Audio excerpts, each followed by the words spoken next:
Almaniyada Weimar Respublikasının mövcudluğu dövründə baş vermişdir. Weimar Respublikası 1919-1933-cü illərdə mövcud olmuşdur. İndi isə keçək variantlara baxmağa.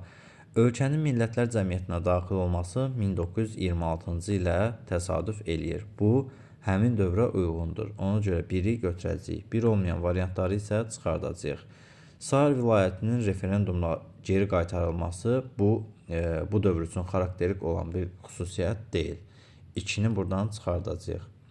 Avstriyanın dövlətə birləşdirilməsi 1938-ci ilə təsadüf eləyir. Bu, Anşlüs deyilən hadisədir ki, Weimar Respublikasına düşmür.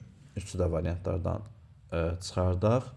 Lokarno konferansında bərabər hüquqlu dövlət kimi tanınması 1925-ci ilə təsadüf eləyir. Bizim cavabımız artıq görsənir 1 və 4.